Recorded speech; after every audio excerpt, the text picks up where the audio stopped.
당시 베토벤 그 첫 데뷔 연주의 그 포스터 전단이 남아 있는데 한번 확인해 보실까요?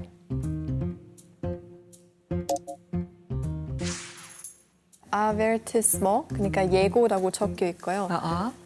Soit dato den 26. März 1778 wird auf dem Musikalischen Akademiesaal in der Sternengasse der kurkölnische Hoftenorist Beethoven die Ehre haben, zwei seiner Skolaren zu produzieren.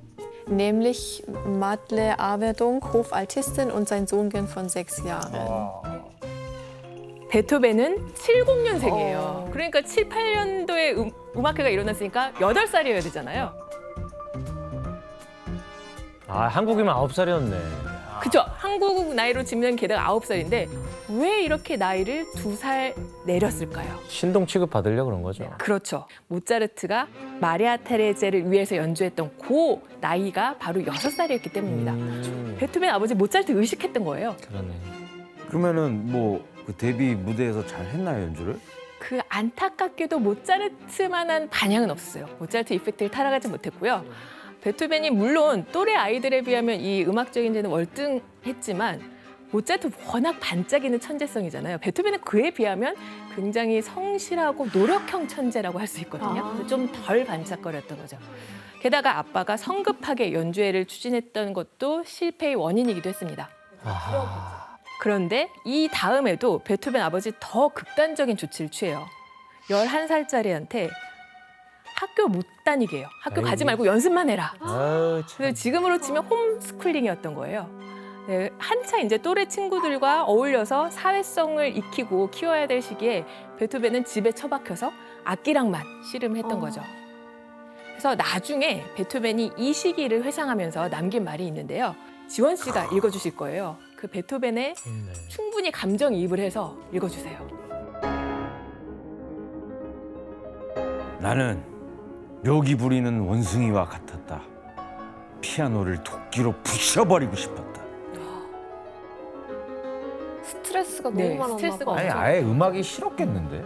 그래. 그 정도면? 이렇게 엄격한 아버지 밑에서 자란 이 베토벤 유년 시절의 기억은 그 어른이 된 이후에도 권위에 대한 무조건적인 반발 혹은 모든 권력에 대한 알레르기 반응을 격렬하게 보이기도 해요. 이게 이제 아버지의 영향이었던 거죠. 그런데 드디어 아버지의 그늘에서 벗어나는 계기가 찾아옵니다. 대체 무슨 일이었을까요? 돌아가셨나? 아직은. 아직. 보통 이런 경우 기숙사 들어가고 이러지 않나요? 유학 가나요? 아니요. 그 베토벤의 작곡 실력이 아버지를 훨씬 뛰어넘게 된 거예요. 그래서 이제 아빠가 평범한 음악가라고 했잖아요. 그러니까 그 일취월장하는 아들의 이 음악 실력을 자기가 케어하기에는 더 이상 역부족이라는 걸 느꼈던 거죠. 그래서 이 본에서 유명한 선생님들을 찾아서 아들을 맡기게 됩니다. 베토벤이 처음 아버지 이외에 음악을 배웠던 선생님이 크리스티안 네페라는 그 본 궁정에서 오르간을 연주하던 그 음악가였는데요. 아빠는 음표 하나하나까지 기계적인 연습, 기계적인 연주를 중요시했잖아요. 근데 이 선생님은 템포를 느렸다, 빨랐다, 뭐 크레센도, 디미뉴엔도 이런 음량의 변화도 자유롭게 베토벤에게 맡겼어요. 게다가 1782년 베토벤이 12살 때 자신이 작곡한 작품을 처음으로 이제 인쇄를 하게 되는데요. 어떤 곡일지 한번 들어볼까요? 알겠지 아마.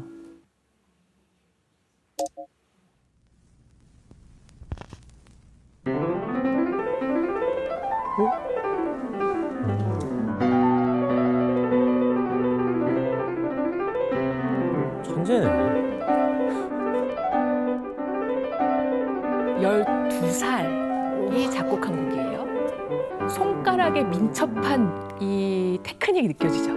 이걸 본인 연주도 할 수 그럼요. 우와. 이 곡은 드레슬러 행진곡 주제에 의한 9개의 변주곡인데 아마 음대생들도 잘 모를 거예요. 처음 들어봤습니다.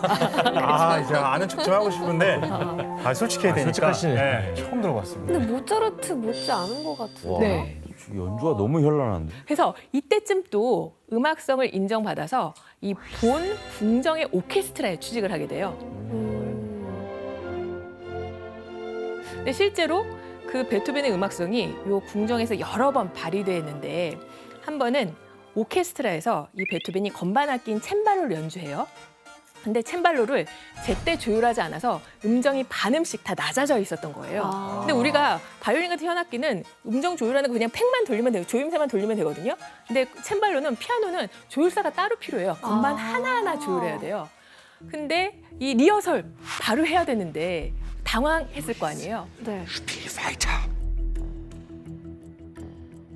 근데 이 리허설 포기하지 않고 베토벤이 설마. 이걸 즉석에서 조음김을 해서 C장조의 악보가 돼 있었는데 D 플랫 장조로 조음김을 해서 연주를 했다고 해요. 플랫이 5개나 네, 붙은 그거 사실 거고요? 되게 힘든 일이에요. 그리고 13살부터는 오케스트라에서 건반악기뿐만 아니라 그 비올라라는 현악기도 연주를 했거든요. 그래서 본 시민들은 이 베토벤이 언젠가는 제2의 모차르트가 될 인재라면서 굉장히 기대감이 높아졌는데요. 그래서 베토벤이 아버지의 그늘, 이런 억압에서 벗어난 이후로 음악에 대한 즐거움 깨닫고 본에서 유명한 이 꼬마 음악가로 성장을 하게 됩니다. 그리고 인생을 건 새로운 도전을 시작하는데 드디어 합스부르크 왕과 음악의 수도인 빈으로 유학을 떠나기로 결심을 한 거예요. 가는구나. 베토벤이 빈에 막 도착했을 때 1787년 17살 때였거든요. 이 당시 오스트리아 빈은 세계사에서 막강한 힘을 좌지우지하던 합스부르크 제국의 수도였어요. 신성 로마 제국의 수도잖아요. 그리고 예술이 부흥했던 문화의 도시였는데요. 그래서 자신의 실력 가늠하고 더 많은 것을 배울 수 있는 최적의 도시가 바로 이 오스트리아의 빈이었습니다. 이뿐만이 아니라 유년 시절에 뭐 본인은 아니지만 베토벤을 고통스럽게 했던 인물이 있잖아요. 모차르트. 그 모차르트가 바로 빈에서 살고 있었습니다. 네, 그래서 그 베토벤이 도대체 어떻길래 자신보다 훨씬 더 높게 인정을 받냐, 뭐 이런 것들을 확인하고 싶었던 마음도 컸을 것 같아요. 야, 약간 미술사랑 되게 비슷하다. 약간 라이벌도 있고 미술도 누구를 의식하고 누굴 보고 맞아요. 조각가 누구지? 우리 배웠는데 그새 까먹었다. 누구 조각을 보고 손준희 씨 그러면 베토벤은 그렇게 보고 만나고 싶었던 모차르트랑은 만나지 못한 건가요? 사실 모차르트와 베토벤이 만났다 아니면 만나지 않았다 의견이 갈리기는 하는데요. 저 그림을 한번 보시면요. 피아노 치고 있는 남자가 베토벤이고요. 베토벤의 등을 돌리고 뭔가 말하고 있는 것 같은 사람이 모차르트라고 합니다. 연주 중이니까 조용히 하세요. 약간 이런 그쵸. 거. 저도 약간 집중해서 들어달라는 얘기죠. 그래서 이때 모차르트가 베토벤의 즉흥 연주를 듣고 이 청년을 주목하게 언젠가 그가 세상을 떠들썩하게 할 거야 와, 라고 극찬이네. 말했다고 하는데요. 만났네. 예. 네. 그래서 베토벤이 이 말을 들었을 때 굉장히 기뻐하지 않았을까 뿌듯하고 그러네요. 인정받은 거네요. 그렇죠. 네, 준호 씨가 말씀하신 것처럼 모차르트와 베토벤이 만났다는 의견도 있는데요. 근데 아직 정확한 사실은 밝혀지지 않았어요. 부모님이 돌아가셨나요? 엄마가 아팠어요. 그래서 빨리 고향 본으로 돌아오라는 그 전가를 받았어요. 근데 평소 베토벤은 엄마를 나의 가장 가까운 친한 친구라고 부를 정도로 굉장히 사랑하고 아꼈거든요. 그래서 빈 생활 다 접고 한달음에 고향 본으로 다시 뛰어가게 됩니다. 효자네, 효자야. 네, 근데 베토벤 어머니 끝내 세상을 떠나고 말아요. 그나마 뒤에서 잘 편들어줬던 분인데. 게다가 아버지가 이제 엄마가 없으니까 더 술에 의지를 한 거예요. 더 알코올에 중독되면서 가정을 내팽개쳤어요. 그러면서 이 집안이 경제적으로 굉장히 힘들게 됩니다. 그래서 베토벤은 공부하던 유학생에서 한순간에 이 알코올 중독자인 아버지 또 동생들을 돌봐야 하는 소년 가장으로 인생이 뒤바뀌게 됩니다. 이때 베토벤이 집안의 생계를 위해서 다시 궁정 오케스트라에 취직을 하게 됐는데요. 고급여로도 모자르니까 투잡을 뛰게 됩니다. 어떤 일을 했을까요? 무슨 일을 했을까? 뭐 레슨 같은 거 한 거 아니에요? 맞습니다. 네, 오. 피아노 레슨을 해요. 감각이 그 당시에는 젊은 남녀들 결혼할 때 유리한 조건 중에 하나가 요 악기를 연주할 수 있느냐 없느냐였거든요. 근데 때마침 이 시기에 피아노 또 하프가 여성의 어떤 아름다운 신체적인 매력을 발산하기에 적합한 악기로 각광을 받게 됩니다. 피아노는 허리를 바르게 꼿꼿이 세우고요. 두 다리도 다소곳이 모으고 단정한 자세로 연주할 수 있어요. 그래서 이제 여성들의 매력을 발산하기 쉬운 적합한 악기로 여겨졌던 거죠. 그래서 유럽의 여성들에게 큰 인기를 끌었고 베토벤은 특히 귀족 여인들을 레슨했어요. 그래서 거기에 짭짤한 수입으로 가정을 돌봤습니다. 그런데도 아버지 알코올 중독이 너무 심해져갖고 그 술값을 감당하기에는 고 베토벤이 벌어들인 그 수입이 턱없이 부족했대요. 아니 아버지가 도움이 안 되네. 그러게. 그래서 진짜 베토벤 하기 싫었지만 귀족들의 파티까지 불려다니면서 이제 연주를 하게 되는데요. 당시 음악가들은 왕족 혹은 부유한 귀족들의 유흥을 위해서 고용되는 하인의 신분에 불과했던 거죠. 그래서 예술가라기보단 재봉사, 구두선공 같은 기술자 취급을 받게 됩니다. 이런 상황에서 베토벤이 이제 귀족의 파티에 불려가요. 그리고 거기 BGM으로 분위기를 살려주는 음악을 연주하다 보니까 완전히 자괴감, 현타가 왔던 거예요. DJ네, DJ. 그죠. 게다가 또 이런 파티에서 이 곡들이 한번 연주되고 나면 그냥 쓰고 버리는 일회성 음악으로 끝날 때가 되게 많았어요. 그런데 베토벤은 심혈을 기울여서 그 만든 곡들이 귀족들의 파티 음악으로 소비되는 걸 굉장히 부당하게 여겼습니다. 그래서 계급 사회에 대한 불만을 키우게 됩니다. 그러던 중에 베토벤의 인생을 송두리째 흔들어 놓는 어떤 배움의 기회를 마주하게 되는데요. 1788년이었어요. 이제 베토벤 18살이 됐어요. 자신의 재능을 인정해주는 그 백작 친구가 있었는데 프란츠 베길러라는 친구의 도움으로 본 대학의 철학 강의를 청강을 하게 됩니다.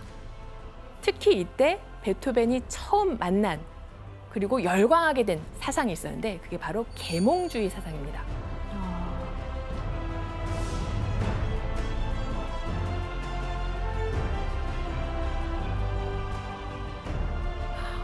이런 계몽주의 이 바람, 광풍은 전 유럽을 뒤흔들었는데 그로부터 1년 후인 1789년엔 프랑스에서 혁명. 대혁명이 일어나죠.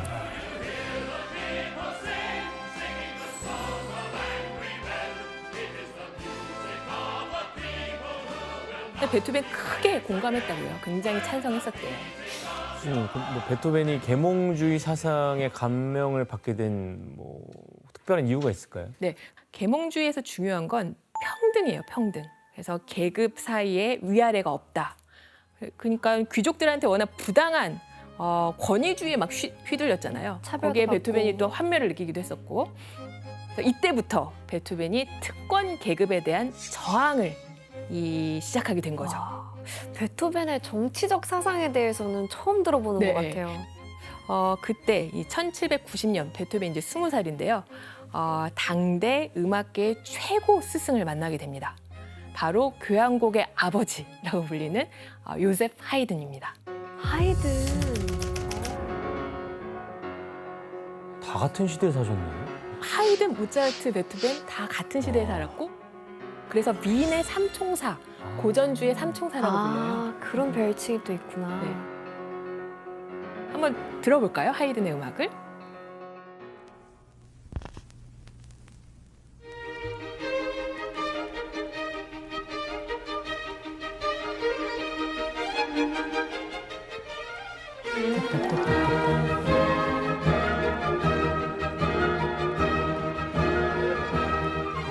굉장히 파이팅 넘치겠는데요, 이거?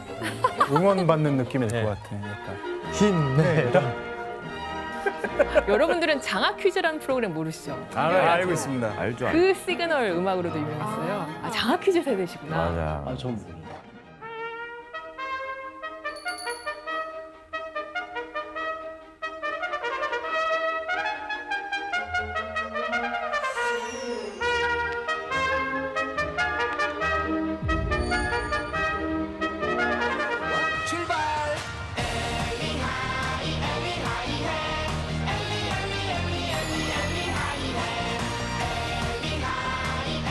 네, 그리고 굉장히 일상에서 만날 수 있는 친숙한 음악이죠. 너무 유명하죠. 네, 하이든은 베토벤이 동경했던 음악의 도시 그 빈에서 활동한 대표적인 음악가이기도 했습니다.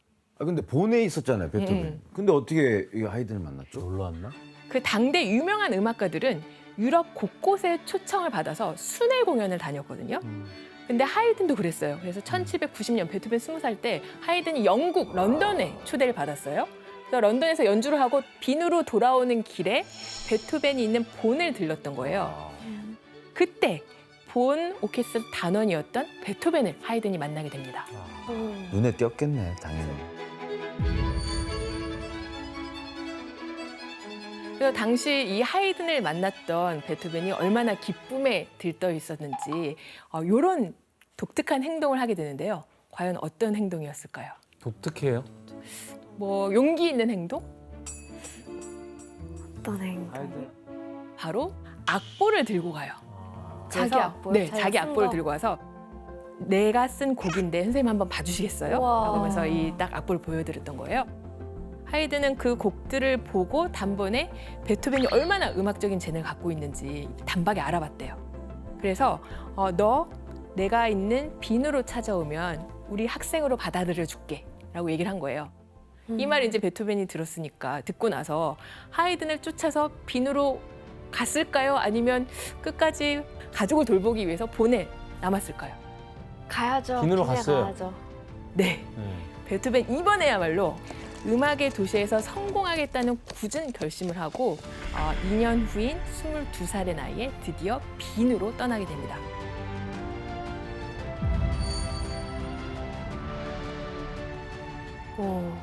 교수님 그러면 하이든한테 배웠으니까 그 덕을 많이 보겠네요. 네, 하이든을 베토벤이 찾아가요. 그래서 전문 음악가가 되기 위한 여러 음악 기법들을 배우긴 하는데요. 그런데 이 사제 관계가 그렇게 오래 가지 못하고 틀어지게 돼요. 왜 그랬을까요? 아, 악용한 거 아니야? 누가 누구를? 하이든이 베토벤을. 그렇다기보다는 하이든 너무 바빴어요. 그래서 제대로 가르쳐줄 시간도 없었고 베토벤을 신경 쓸 여력이 없었던 거예요. 너무 셀럽이었구나. 네. 그리고 베토벤이 형편이 넉넉하지 않은 상황이잖아요. 그런데 하이든한테 되도록 짧은 시간에 압축해서 많은 것들을 빼먹어야 되는데 그래야 내가 독립할 수 있는데 너무 이 선생님이 바쁘니까 베토벤이 불만이 가득했던 거죠. 그래서 이 당시 두 사람의 심경을 담은 그 글이 있는데 한번 규현 씨와 지원 씨가 읽어주실게요. 하이든은 사교 생활에 바빠서 제대로 가르쳐주지도 않아. 내가 하이든에게 배운 것은 아무것도 없어. 베토벤은 새끼 사자처럼 고집불통의 제자야. 자기에게 의미 있는 것만 받아들이고 나머지는 내버리지. 근데 하이든 입장에서는 베토벤을 싫어할 게 없을 텐데.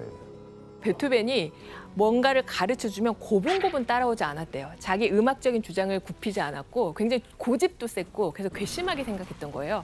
반면에 베토벤은 세심하게 시간을 내주지 않는 그 하나하나 가르쳐주지 않는 스승에 대해서 서운함이 컸던 거죠. 그래서 결국 1년 만에 베토벤과 하이든은 서로 각자 헤어지게 됩니다. 하지만 가난한 유학생이었기 때문에 베토벤이 자신의 작품을 널리 알리는 데는 한계가 있었어요. 그래서 베토벤이 먼저 이 타이틀을 통해서 자신의 이름을 그리고 또 명성을 떨치기로 하는데 과연 무엇이었을까요? 악성. 악성, 바이올린, 피아노, 피아니스트였습니다. 그 음악계에는 부와 명예를 과시하기 위해서 자신 저택에서 피아니스트들을 초청해서 즉흥 경연을 열었거든요. 그래서 베토벤이 당시에 빈에서 이름 좀 끝발 날린다는 피아니스트들과 이제 결투를 신청한 거예요. 그중에 다니엘 슈타인펠트라는 피아니스트가 있었어요.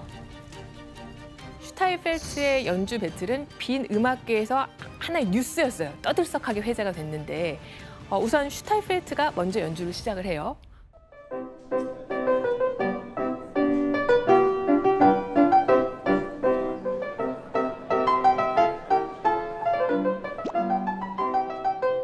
그 이후에 베토벤이 연주를 하게 되는데 슈타인펠트를 비롯한 청중들이 경악을 하게 되거든요. 저 연주를 받아서 이어지게 한 거 아니야? 근데 그 슈타인펠트의 멜로디를 그대로 받은 게 아니라 음정과 리듬을 정반대로 거꾸로 조립한 거예요. 어떻게 그러니까 예를 들면 하죠? 솔, 솔, 미, 파, 솔 이런 멜로디가 있으면 솔, 파, 미, 솔, 솔 이런 식으로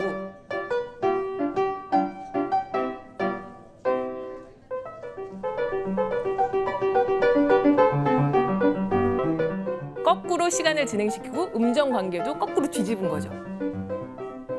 그럼 머릿속으로 엄청난 응용력이 있어야 되는 거예요. 그것도 즉석에서 즉흥적으로.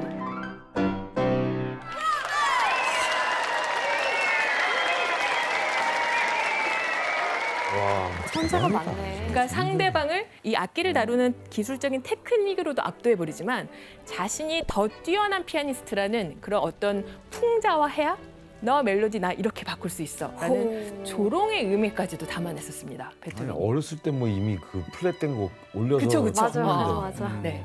그래서 당시 즉흥연주 배틀은 지금으로 따지면 뭐 쇼미더머니처럼 이 청중들의 반응으로 승패를 갈랐대요. 그래서 이 피아노 배틀의 승리는 베토벤에게 돌아가게 됩니다. 같은 피아노 갖고서 한 사람이 잘 쳐버리면 이게 진짜 칠만 안 날 것 같아요.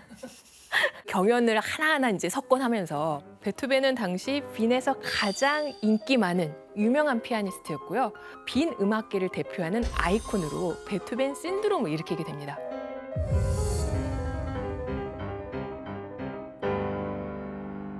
사람들은 베토벤의 음악을 궁금해했고 그리고 베토벤을 자신들의 공연에 초청하기 위해서 안달이 나 있었어요. 근데 하지만 베토벤이 그렇게 호락호락한 사람은 아니잖아요. 그거 어렸을 때 학을 뗐거든. 그러니까요. 권위주의에 대해서 반발심이. 그래서 자신의 즉흥 연주에 막 이 감동한 백작 부인이 무릎까지 꿇으면서 한 번만 더 연주해달라고 뭐 간청할 때도 단칼에 거절해버린 일화도 있고요. 또 한 번은 어떤 백작의 그 여름 별장에서 공연을 했는데 젊은 연인들끼리 쑥덕쑥덕 대화를 나눴나 봐요. 근데 이제 연주할 때 거슬렸던 거죠. 불같이 화를 냈는데 이것도 감정을 담아서 지원 씨가 한번 읽어주실까요? 와, 저 따위 돼지 새끼들을 위해서는 도저히 연주를 못 하겠어. 돼지 새끼. 돼지 새끼 사람으로도 취급 안 하는 거야. 그쵸. 과격하게 표현을 많이 쓰긴 했네요. 그러니까 귀족들의 입맛에 맞는 그런 곡들을 연주하지 않았던 거예요. 이런 베토벤 독택에 음악가에 대한 사회적인 인식도 점차 바뀌게 됩니다. 교수님 근데 어쨌든 간에 이런 좀 반항적인 이런 마음 같은 경우는 청소년기, 청년기를 지나면 좀 사라지게 되잖아요. 근데 베토벤은 뭐 어떻게 됐나요? 권위주의에 저항한 베토벤의 성향은 나이가 들어서도 변하지 않습니다. 베토벤이 42살 때의 일화를 들려드릴게요. 베토벤이 어렸을 때부터 괴테를 존경했었대요. 괴테한테 팬레터도 보내면서 서로 이제 편지를 주고받는 사이였는데 어느 여름날에 테플리츠라는 그 온천 도시에 두 사람이 만나서 산책을 하게 됩니다. 근데 때마침 왕실의 일행들이 베토벤과 괴테를 지나가게 됐는데 이때 괴테는 옆으로 비껴서서 모자를 내려벗고 허리를 굽혀서 정중하게 인사를 했고요. 반면에 베토벤은 어떻게 했을까요? 못 본 척해요. 꼿꼿하게 있었을 것 같아요. 아하, 네. 한번 정답을 그림으로 확인해 볼게요. 못 본 척하네. 또 못 본 척하네. 모자라서 지금 이들을 무시하고 자기 길을 뒷짐지고 막 뚜벅뚜벅 가고 있어요. 내가 할 길 간다. 뚜벅뚜벅 걸어가는 거예요. 반면에 뒤에 있는 괴테는 지금 뭐 공손하게 머리도 숙이고 모자도 벗고 있죠. 그래서 이때 베토벤이 괴테한테 한 그런 그 불평, 불만이 전해지고 있는데 괴테 당신은 왕실의 분위기를 시인에게 어울리지 않을 정도로 지나치게 좋아하는 게 문제야. 한 나라의 제일가는 스승이 되어야 할 시인이 반짝이는 것들을 위해 모든 것을 잃어버리는 게 말이 된다고 생각하는 게야? 이제 뭐 그 마음도 알겠는데. 너무 네. 이쪽으로 그냥 컨셉 잡은 거 아닌가 싶기도 한데. 근데 진짜 그 정도로 어린 시절에 그게 트라우마가 심했나 봐요. 네, 근데 반대로 괴테는 또 베토벤 너무 세상에 대해서 부정적이다. 왜 이렇게 세상을 혐오하냐. 그러니까. 그래서 이 테플리츠 사건 이후로 두 거장은 서로 친구가 되지 못했고요. 결국 다시 만나지 않았습니다. 와. 니키 씨, 베토벤은 또 어떤 방법으로 이런 뭐 계급이나 사회에 저항을 했어요? 네, 아예 자기 스타일을 완전 바꿔버린 거예요. 그래서 어릴 때 베토벤 사진 보면 무슨 거의 귀족처럼 그런 복장을 많이 입곤 했어요. 근데 이제 오스트리아 와서 음악가로 자리매김하면서 우리가 아는 헝클어진 머리랑 좀 그런 스타일을 유지하는데 자기가 귀족의 종이 아니라 그냥 자유로운 음악가라는 사실을 알리려는 베토벤만의 방법이었을 것 같아요. 근데 이렇게 너무 자기 그 콧대만 높이고 막 이러면은 그 모든 귀족들이 막 등 돌리고 후원도 안 해주고 그러니까 막 귀족들한테 막대하는데 막 그러지 않나요? 근데 아이러니하게도 오히려 귀족들은 베토벤이 퉁명스럽게 굴면 굴수록 괴짜 천재다 하면서 영웅으로 떠받들었어요. 나쁜 남자 스타일에 또 빠진 그렇죠, 건가? 그렇죠. 쟁이 할머니 좋아하는 거죠. 약간 더해줘 약간. 베토벤의 눈치를 보면서 쩔쩔매게 됩니다. 와.